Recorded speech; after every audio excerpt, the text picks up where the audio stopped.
ओम शांति।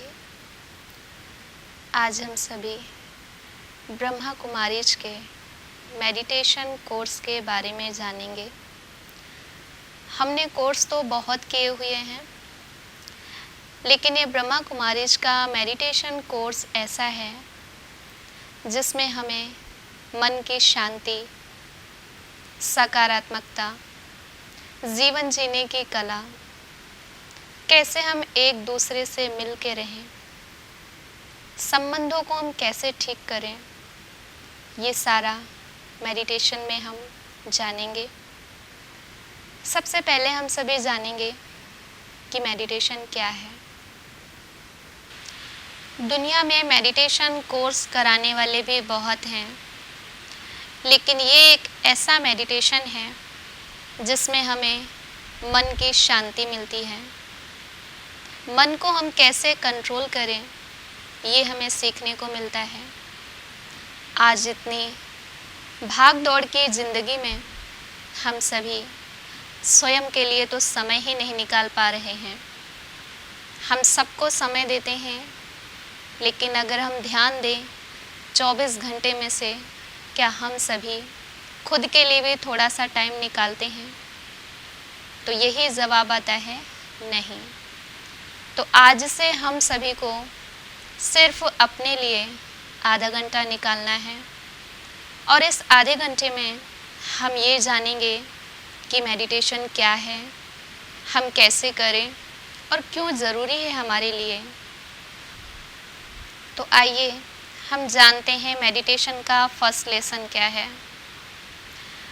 यहाँ हम सबसे पहले राजयोग के पहले लेसन में स्वयं को जानते हैं कि हम सभी कौन हैं। आज जिससे भी पूछा जाता है आप कौन हैं, तो फट से यही जवाब मिलता है, मैं डॉक्टर हूँ, मैं टीचर हूँ, या मैं इंजीनियर हूँ। या फिर हम लास्ट में बोल देते हैं मैं ये हूँ, अपना नाम बता देते हैं, या लास्ट में हम ये कहते हैं एक इंसान हूँ। लेकिन हम सभी थोड़ा सा खुद के ऊपर ध्यान दें कि सारे दिन में हम 2 शब्द यूज करते हैं, एक तो मैं और दूसरा मेरा। हमेशा हमारे मुख से निकलता है मेरा हाथ, मेरा सिर, यहाँ तक कि मेरा शरीर। जब ये शरीर मेरा है तो प्रश्न उठ रहा है कि मैं कौन हूँ। तो हम जानते हैं कि हम कौन हैं। आज हम सभी मोबाइल यूज करते हैं। मोबाइल अलग है, बैटरी उसकी अलग है। अगर मोबाइल में बैटरी ना हो तो मोबाइल किसी भी काम का नहीं है, भले हम लाखों का ले लें। तो ठीक इसी प्रकार से ये शरीर अलग है, लेकिन इस शरीर को मेरा कहने वाली मैं आत्मा अलग हूँ। आत्मा का मतलब क्या है? एक एनर्जी, एक ऊर्जा, एक शक्ति जो हमारे शरीर को चलाती है। वो शक्ति जब तक हमारे शरीर में है तब तक हम बोलते हैं, देखते हैं, चलते हैं। और वो चैतन्य शक्ति जब हमारे शरीर में नहीं होती है तो हम आँख होते हुए भी नहीं देख पाते हैं, कान होते हुए भी हम सभी नहीं सुन पाते हैं। तो कहने का भावार्थ है देखने, सुनने, बोलने वाली चैतन्य शक्ति मैं आत्मा हूँ। आत्मा ही शरीर के द्वारा देखती है, कार्य करती है। ये शरीर तो हमारा विनाशी है। विनाशी का मतलब है जो खत्म हो जाए। ये शरीर हमारा 5 तत्वों से बना हुआ है, जल, वायु, अग्नि, पृथ्वी, आकाश। तो जो चीज़ बनी होती है वो एक ना एक दिन ख़त्म भी अवश्य होती है, लेकिन आत्मा बनी हुई नहीं है। आत्मा तो एक एनर्जी है, और एनर्जी कभी भी ख़त्म नहीं होती है। आत्मा को हम ना जला सकते हैं, ना डुबो सकते हैं, और ना भिगो सकते हैं, क्योंकि आत्मा अविनाशी है। तो शरीर अलग है और आत्मा अलग है। लेकिन बिना आत्मा के ये शरीर कुछ नहीं कर सकता है। तो हम सभी एक चैतन्य शक्ति हैं, एक एनर्जी हैं जो हम इस शरीर के द्वारा कार्य करते हैं, और वो एनर्जी हमारे इस शरीर में यहाँ रहती है। जहाँ हम सभी तिलक लगाते हैं, बिंदी लगाते हैं, आज तिलक लगाने की प्रथा यहाँ ही क्यों शुरू हुई? इतना बड़ा हमारा चेहरा है, हम कहीं पर भी तिलक लगा सकते थे, लेकिन हमने मस्तक में ही लगाया क्यों? बिंदी भी हमने यहाँ ही लगाई क्यों? क्योंकि वास्तव में देखा जाए तो आत्मा एक बिंदी है, शक्ति वो यहाँ ही रहती है। अब हम कैसे मान लें कि आत्मा यहाँ ही रहती है? क्योंकि कोई कहता आत्मा हृदय में रहती है, कोई कहता पूरे शरीर में रहती है, लेकिन आत्मा हृदय में नहीं है, आत्मा मस्तक में, भ्रकुटी के बीच में है। इसका मैं आपको छोटा सा उदाहरण दूं कि जैसे हम सभी कोई चीज़ कहीं रख देते हैं और हमें नहीं मिलती है, हम ढूंढते जाते हैं और ढूंढ के जब हम परेशान हो जाते हैं, जैसे हमने कहीं चाबी रख दी और हमें नहीं मिल रही है, ढूंढ के परेशान हो गए, लास्ट में हम बैठ जाते हैं और हमारा हाथ कहाँ जाता है? यहाँ, कि मैंने चाबी पता नहीं कहाँ रख दी है, हमें मिल ही नहीं रही है। तो कहने का मतलब सोचने वाला भी आत्मा है। शरीर तो ये नाशवान है, खत्म होने वाला है, बिना आत्मा के ये शरीर कुछ नहीं कर सकता। तो ये शरीर अलग, आत्मा अलग, और आत्मा मस्तक में, भ्रकुटी में है, इसलिए हमारा हाथ भी यहाँ ही जाता है। फिर हम सभी जब किस्मत को कोसते हैं, भाग्य को देखते हैं, तो भी हमारा हाथ मस्तक पर ही जाता है। क्या करें, हमारी तो किस्मत ही ऐसी है, हमेशा हमारा हाथ यहाँ ही क्यों जाता है? क्योंकि भाग्य, किस्मत सब किसके अंदर है? आत्मा के अंदर है। तो जैसे हमारे शरीर के अलग अलग पार्ट हैं, आँख है, आँखों के द्वारा हम देखते हैं, कान है, कानों के द्वारा हम सुनते हैं, अनेक पार्ट हैं और हर पार्ट का कार्य अलग है। तो ठीक इसी प्रकार से आत्मा के अंदर भी 3 शक्तियाँ हैं जिसके द्वारा आत्मा कार्य करती है। जैसे शरीर के हर पार्ट का कार्य अलग है, आँखों से हम सिर्फ देख सकते हैं, सुन नहीं सकते हैं, तो ठीक इसी प्रकार से आत्मा के भी 3 पार्ट माना 3 शक्तियाँ हैं, मन, बुद्धि और संस्कार। इन तीनों के द्वारा आत्मा कार्य करती है। हमारे मन का कार्य है सोचना। मन हमारा 24 घंटे कुछ ना कुछ सोचता रहता है। बुद्धि का कार्य है निर्णय करना। मन ने जो सोचा है उसका निर्णय हमारी बुद्धि करती है। और तीसरा है संस्कार। संस्कार का मतलब है आदत। हम जिस कार्य को बार बार करते हैं वो धीरे धीरे हमारी आदत हो जाती है, और आदत का ही बड़ा रूप संस्कार कहा गया है। तो 3 शक्तियाँ, मन सोचने का कार्य करता है, बुद्धि निर्णय करती है कि हम जो सोच रहे हैं वो सही है या गलत है, और फिर सोचने के बाद में, निर्णय लेने के बाद में हम जैसा कार्य करते हैं वैसा हमारा संस्कार बन जाता है। तो हमने जाना हमारा मन 24 घंटे कुछ ना कुछ सोचता रहता है, लेकिन कभी हमने ध्यान दिया कि हमारा मन क्या सोच रहा है? हमें ये तो लगता है कि हम सारे दिन कुछ ना कुछ सोचते रहते हैं। तो आज हम आपको बताएंगे कि मन जो सारे दिन सोचता रहता है वो क्या सोचता है। हमारे मन में 4 प्रकार के संकल्प चलते हैं। सारे दिन में हम सभी 4 प्रकार के संकल्प अपने अंदर चलाते हैं। सबसे पहला सकारात्मक विचार। हमारे मन में बीच बीच में सकारात्मक विचार भी आते हैं। दूसरा है नकारात्मक विचार। तीसरा है व्यर्थ विचार और चौथा है आवश्यक विचार। सकारात्मक विचार हमारे वो होते हैं जो हम बुरे में भी अच्छा सोचें। जैसे आज हम परिवार में रहते हैं, परिवार में क्या है, सबके अंदर अच्छाई है, सबके अंदर बुराई है। ऐसा तो कोई है ही नहीं जिसके अंदर बुराई ना हो। भले 99 बुराइयां हैं, लेकिन सब में एक अच्छाई ज़रूर होती है। तो हम 99 बुराइयों को भूल करके उस एक अच्छाई को देखते हैं और उस एक अच्छाई को ही सोचते हैं, तो उसको कहते हैं सकारात्मक विचार। हमारे साथ कुछ गलत हुआ है, जैसे 100 रुपये चोरी हो गए, हमारे अंदर कितना नेगेटिव आ जाता है कि हमारी मेहनत का कमाया हुआ था, आज ही चोरी हुआ, क्यों? तो यहाँ पर भी पैसे तो चले गए, वो तो वापस आने वाले हैं नहीं, लेकिन हम सोच सोच के अपने मन के एनर्जी को और ही ख़त्म कर रहे हैं। पहला नुकसान तो हमारा हो ही गया है, लेकिन साथ साथ हम मन का भी नुकसान कर रहे हैं। तो यहाँ पर हमें यही सकारात्मक सोच लानी है कि कोई बात नहीं, 100 रुपये ही तो गए, बाकी तो है हमारे पास, फिर से आ जाएंगे।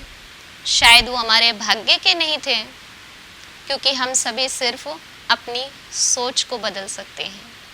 हमारा कंट्रोल हमारे मन पर है बस। तो सकारात्मक विचार माना बुरे में भी हमें अच्छा सोचना है।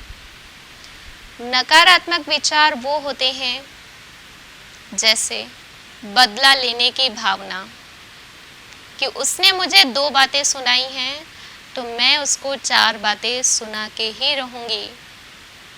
ईर्ष्या, घृणा, नफरत, इनके वश होकर जो हमारे मन में संकल्प चलते हैं, जैसे लोभ, लालच, अहंकार, ये सारे नकारात्मक विचार कहलाते हैं। तीसरे प्रकार के विचार हमारे हैं व्यर्थ विचार। व्यर्थ का मतलब है जिसका कोई अर्थ ही नहीं है और हम उसके बारे में सोचते जाते हैं। जैसे पास्ट के बारे में सोचना या फ्यूचर के बारे में सोचना। हमारे कहने का मतलब ये नहीं है कि हमें फ्यूचर के बारे में नहीं सोचना है। हमें आगे बढ़ना है तो फ्यूचर का भी सोचना है और पास्ट का भी सोचना है। लेकिन जब हम अति में चले जाते हैं, ज़्यादा से ज़्यादा टाइम हम पास्ट या फ्यूचर में देते हैं, तो वो हमारे व्यर्थ विचार कहलाते हैं। जैसे 2 साल पहले किसी ने मुझे गलत बात बोली, उल्टा सीधा बोला 2 साल पहले, लेकिन आज हम उस पुरानी बात को याद कर रहे हैं, तो हमारी खुशी गायब हो जाती है, हमारी शांति गायब हो जाती है।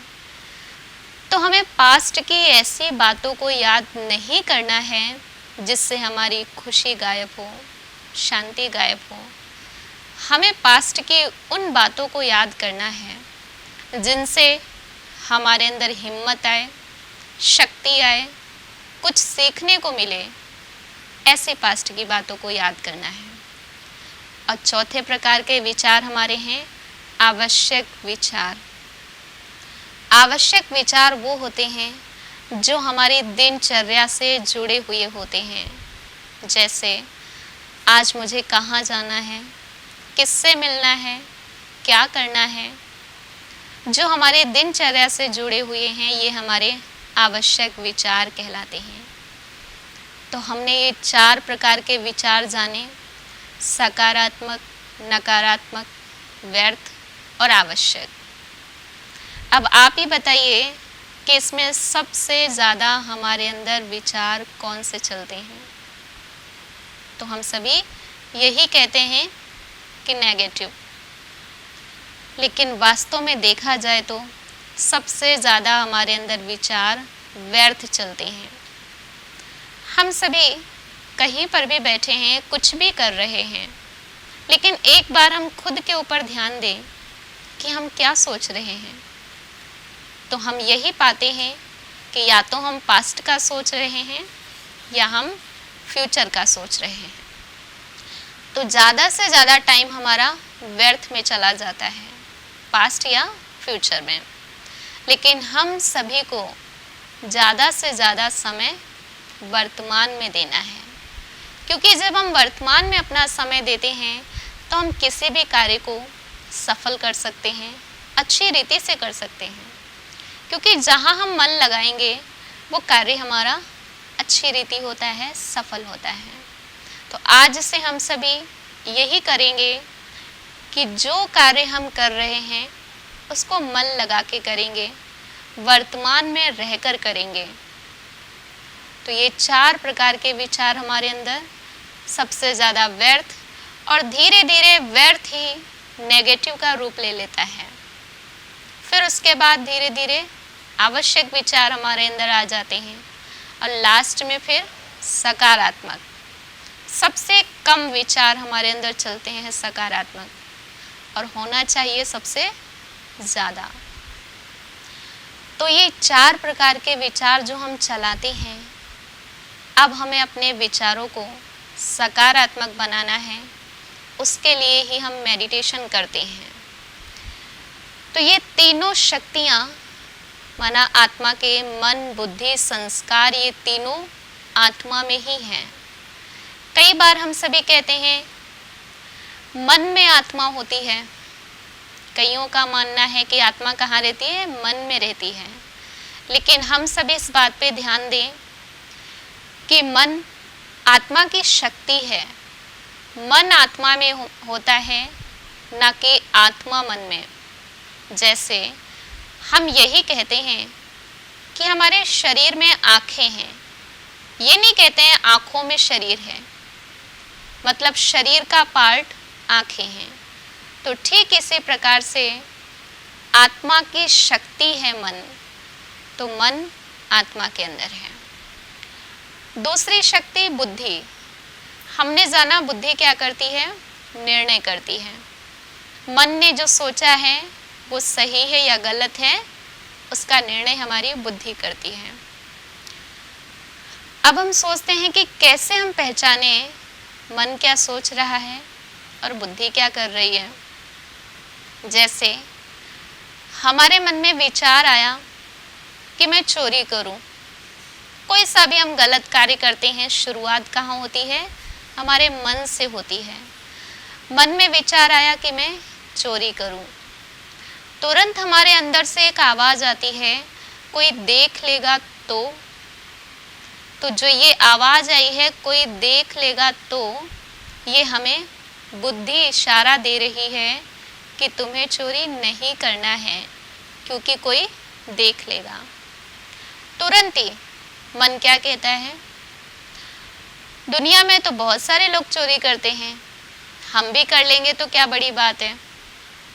फिर बुद्धि हमें सत्य मार्ग बताती है कि नहीं, जिसने भी चोरी की है उसको फल मिला है, आज नहीं तो कल, 1 साल के बाद, 2 साल के बाद। हमें हमारी बुद्धि इशारा दे रही है तुम्हें चोरी नहीं करना है। 1 बार इशारा दिया, 2 बार इशारा दिया, अब तीसरी बार फिर मन हमारा क्या कहता है? दुनिया में तो लोग लाखों की चोरी करते हैं, हम तो 10 रुपए की तो करने जा रहे हैं। तुरंत बुद्धि कहती है चोरी तो चोरी है, लाख की हो या 10 की हो। तो माना फिर हमें बुद्धि इशारा किस तरफ दे रही है कि तुम्हें चोरी नहीं करनी है। लेकिन हम सभी क्या करते हैं? मन की बात मान लेते हैं और धीरे धीरे हम चोरी कर लेते हैं। भले हमने 10 रुपए की है, लेकिन वही 10 से 20 हो जाते हैं, 20 से 100 हो जाते हैं, और एक दिन धीरे धीरे लाख तक हम पहुंच जाते हैं। तो शुरुआत हम 1 बार से करते हैं और धीरे धीरे फिर वो हमारा संस्कार बन जाता है, आदत बन जाती है। इसलिए जब भी हमारे मन में व्यर्थ विचार आया, ईर्ष्या, घृणा, नफरत का विचार आया, तुरंत मुझे वहाँ ही ख़त्म करना है। तो शुरुआत हमारे मन से होती है। अब परिवर्तन भी हम सभी को मन को ही करना है। तो ये आत्मा की 3 शक्तियाँ, आत्मा मस्तक में यहाँ रहती है और यहाँ से वो पूरे शरीर को कंट्रोल करती है। जैसे कार है, कार में ड्राइवर पूरी कार में नहीं बैठेगा, उसकी एक सीट फिक्स होती है कि मुझे इस सीट पर बैठना है और वो आगे वाली सीट पर ही बैठता है। इसलिए बैठता है क्योंकि वो पूरी गाड़ी को कंट्रोल कर सकता है। तो ठीक इसी प्रकार से ये शरीर भी एक गाड़ी है और आत्मा इसके अंदर ड्राइवर है। तो जैसे हम सभी गाड़ी को अलग भोजन देते हैं और उसका जो ड्राइवर है उसको हम अलग भोजन देते हैं। अगर हम गाड़ी की टंकी डीजल पेट्रोल से फुल कर दें और ड्राइवर को भोजन ना दें तो ड्राइवर कब तक गाड़ी चलाएगा? कमज़ोर हो जाएगा। तो ठीक इसी प्रकार से ये शरीर रूपी गाड़ी को तो हम सभी रोज़ भोजन देते हैं, इसकी तो टंकी फुल करते हैं, नाश्ता, दिन का खाना, रात का खाना। लेकिन इस शरीर को चलाने वाला जो ड्राइवर है, आत्मा है, उसको हम सभी एक बार भी भोजन नहीं देते हैं, क्योंकि हमें मालूम ही नहीं आत्मा का भोजन है क्या। तो आत्मा का भोजन 7 गुण हैं, ज्ञान है। जैसे हमने जाना आत्मा के अंदर 3 शक्तियां हैं, ठीक है उसी प्रकार से आत्मा के अंदर 7 गुण भी होते हैं। ज्ञान, प्रेम, पवित्रता, सुख, शांति, शक्ति और आनंद, ये आत्मा के 7 गुण हैं और ये सातों हम सभी के अंदर समाहित हैं। आज हम सभी शांति की तलाश में भटक रहे हैं। कितने मंदिर, कितनी जगहों पर हम जाते हैं, यहाँ तक कि साधन सुविधाओं में भी हम शांति ढूंढते हैं कि अगर ये चीज़ हमारे पास आ जाए तो शांति हो जाएगी। घर में गाड़ी आ जाए, बड़ा घर बन जाए तो हमें सुख मिलेगा। लेकिन शांति कोई स्थूल चीज़ों में मिलने वाली वस्तु नहीं है जिसको हम पैसों से खरीद लेंगे या वस्तुओं में हमें मिल जाएगी। शांति तो हमारा आत्मिक गुण है, आत्मा की शक्ति है तो हमारे अंदर। फिर भी हम सभी भटक क्यों रहे हैं? इसलिए भटक रहे हैं क्योंकि हमें मालूम नहीं है कि है भी या नहीं। जैसे हमारे घर में फर्श तो है और फर्श पे जब हम झाड़ू नहीं लगाते हैं तो फर्श धूल मिट्टी से छिप जाती है और उसके ऊपर मोटी परत आ जाती है मिट्टी की। एक दिन जब हम देखते हैं इस फर्श को तो हमें फर्श नहीं नज़र आती है, मिट्टी नज़र आती है और हम यही कहते हैं हमारे घर में तो फर्श ही नहीं है, मिट्टी है। फिर हमें कोई स्मृति दिलाता है कि नहीं, फर्श तो है लेकिन इस पे झाड़ू लगाओ तो फर्श चमकेगी। तो जब हम झाड़ू लगाते हैं, सफाई करते हैं तो ही फर्श दिखती है, नहीं तो नहीं। तो ठीक इसी प्रकार से ये सातों गुण आत्मा में तो हैं लेकिन छिप चुके हैं। आत्मा के ऊपर भी धूल मिट्टी आने के कारण आत्मा के सातों गुण छिप चुके हैं। जैसे जब हम दूसरों को गलत मार्ग बताना शुरू करते हैं, दूसरों को गलत बातें बताते हैं, बोलते हैं, तो हमारा ज्ञान छुप जाता है। हम दूसरों के मन को अशांत करते हैं तो हमारी शांति छिप जाती है। हम दूसरों से घृणा नफरत करना शुरू करते हैं तो हमारे अंदर का प्रेम छिप जाता है। जब हम असत्य का मार्ग पकड़ लेते हैं तो हमारी पवित्रता छिप जाती है। तो जब ये बुराइयां हमारे अंदर आ जाती हैं तो इन बुराइयों के कारण हमारी शांति, खुशी, प्रेम सब मर्ज हो जाता है, ख़त्म नहीं होता है, मर्ज हो जाता है। तो अब हमें आत्मा के ऊपर से भी ये धूल मिट्टी हटानी है और इसको हटाने का तरीका कोई स्थूल झाड़ू तो है नहीं जो हम हटा देंगे, क्योंकि आत्मा भी कोई दिखने वाली चीज़ तो है नहीं। आत्मा को हम सभी इन आँखों से देख नहीं सकते हैं। तो सातों गुणों को इमर्ज करने के लिए हम मेडिटेशन करते हैं। मेडिटेशन के द्वारा ही ये हमारे सातों गुण इमर्ज होते हैं तो हमारे अंदर, लेकिन अब हमें अपने अंदर से वो शांति, वो खुशी लानी है। तो उसका तरीका है मेडिटेशन, और उसके लिए हम सभी अपने अंदर सकारात्मक विचार लाते हैं। तो मैं 2 मिनट के लिए वो सकारात्मक विचार हमारे अंदर कैसे हों वो मैं आपको बताऊंगी, जिसका चिंतन आप सभी को मन ही मन में करना है।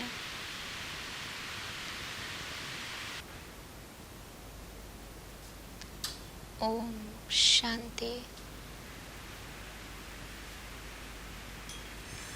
कुछ पल के लिए अपने मन को सब जगह से हटा लें,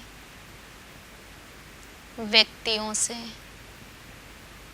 वस्तुओं से, और स्वयं को इस शरीर में मस्तक के मध्य चमकता हुआ सितारा महसूस करें। मैं एक आत्मा हूँ। इस शरीर को चलाने वाली, आँखों द्वारा देखने वाली, कानों द्वारा सुनने वाली, मुख द्वारा बोलने वाली इस देह के मालिक हूँ। ये देह मेरा एक वस्त्र है, एक गाड़ी है। मैं आत्मा इसके अंदर ड्राइवर हूँ। ये शरीर अलग है, मैं आत्मा अलग हूँ। मैं अजर अमर अविनाशी हूँ। ना अग्नि मुझे जला सकती है, ना जल मुझे डुबो सकता है, ना अस्त्र शस्त्र मुझे काट सकते हैं। मैं आत्मा शांत स्वरूप हूँ। शांति मेरा स्वधर्म है। शांति मेरा स्वभाव है। शांति मेरा गुण है। शांति मेरा ओरिजिनल नेचर है। धीरे धीरे मेरा मन एकदम शांत होता जा रहा है। मुझे असीम शांति का अनुभव हो रहा है।